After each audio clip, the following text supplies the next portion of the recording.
पन्हाळा या ठिकाणी कार्यकर्ता मार्गदर्शन शिबिर आयोजित केलं आहे आणि ज्यांच्या शुभ हस्ते या शिबिराचं उद्घाटन झालं आणि ज्या पवार साहेबांचा सातत्यानं या साखर उद्योगाबद्दल विशेषतः कर्मचाऱ्यांच्या बद्दल एक चांगल्या प्रकारचा दृष्टिकोन असतो ते देशाचे नेते आदरणीय शरदचंद्रजी पवार साहेब या राज्याचे माजी अर्थमंत्री आमदार जयंतराव पाटील साहेब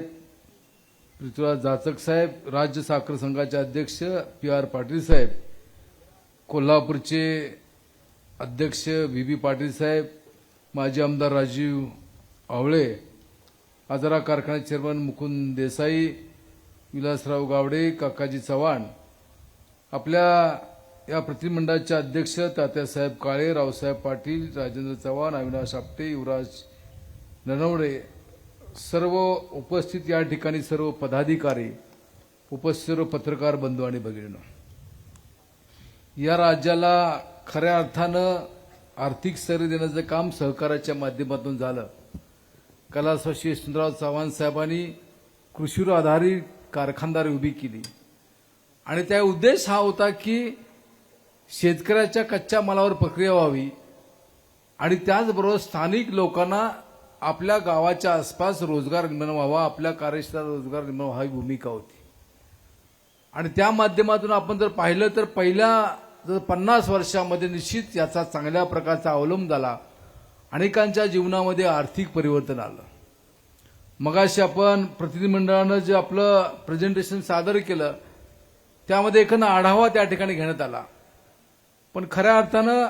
आपल्या कामगारांना स्थैर्य देण्याचं काम आपल्या संघटनेच्या माध्यमातून झालं आणि त्यामध्ये साथी किशोर पवार साहेब BR पाटील तात्या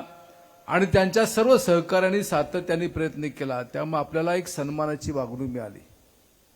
आज इथं आपण हे शिबिर घेत असताना यामध्ये आपल्या शिबिरामध्ये उद्देश हाच आहे की आपण कामगारांचे कायदे इतर माहिती आपणा सर्वांच्या पुढे यावी आणि त्या निमित्तानं इथं उजळणी झाल्यानंतर या सर्व आलेल्या प्रतिनिधी आपापल्या कारखान्यामध्ये जाऊन त्याची अंमलबजावणी करावी हा उद्देश या ठिकाणी आहे आपले अनेक लवाद झाले अनेक लवादाचे अध्यक्ष आदरणीय शरदचंद्र पवार साहेब होते आणि नेहमीच त्याने एक सहकार्याची भूमिका घेतली की हा कर्मचाऱ्याच्या घामातून कष्टातून खऱ्या अर्थानं कारखानदारी उभी राहिलेली आहे आणि त्याच्या घामाला योग्य मोबदला देण्याचं काम हे आदरणीय पवार साहेबांनी केले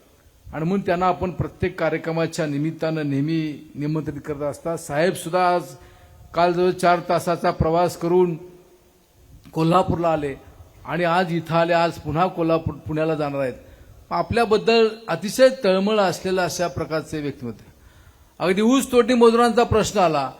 तरी सुद्धा पवार साहेबांचा लवाद आपण सर्वजण मान्य करतो आणि कारखाना आणि प्रशासन आणि कामगार याच्यामध्ये समन्वयाची भूमिका आदरणीय पवार साहेबांची आणि विशेषतः आपल्या प्रतिनिधी मंडळाची सुद्धा ही भूमिका राहिलेली आपण सुद्धा कधी टोकाची भूमिका घेत नाही पण तो अलीकडच्या काळामध्ये खऱ्या अर्थानं खासगी कारखानदारीचं फार मोठं संकट हे आपणा सर्वांच्यावर आहे विस्तारवाढ गतीने होते मोठ्या गतीने होते त्याचा परिणाम होतोय PR दादाने उल्लेख केला त्याप्रमाणे मग त्याचा परिणाम असं कारखाने कमी कालावधीत चालतात अर्थकारण सगळं बिघडतंय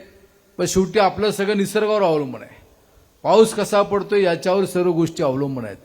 आता यावर्षी परिस्थिती चांगली आहे पण भविष्यामध्ये सुद्धा ही परिस्थिती अशा प्रकारची परिस्थिती नाही आणि म्हणून त्यासाठी भविष्यामध्ये सुद्धा विचार करणं आवश्यक आहे आज पन्हाळ्यासारख्या या निसर्गरम्य ठिकाणी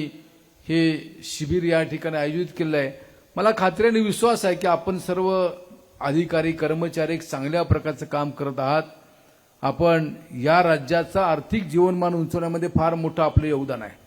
आणि आपण जर पाहिलं की राज्यामध्ये या सहकारी कारखानदारीपासून राज्याला आणि केंद्राला जे महसूल जातो तो प्रचंड मोठ्या प्रमाणात जातो आणि त्या दृष्टीनं या दोन्ही सरकाराची सहकार्याची भूमिका असणं आवश्यक आहे आणि त्या समन्वयाचं काम आदरणीय पवार साहेब करतायत भविष्यामध्ये निश्चित चांगल्या प्रकारे व्यवस्थित येतील आज या कार्यक्रमाच्या निमित्तानं आम्हाला बोलवलं याबद्दल मी प्रतिनिधिमंडळाचा आपणा सर्वांचे आभार मानतो आणि माझे 2 शब्द संपवतो जय हिंद जय महाराष्ट्र ABP माझा उघडा डोळे बघा नीट.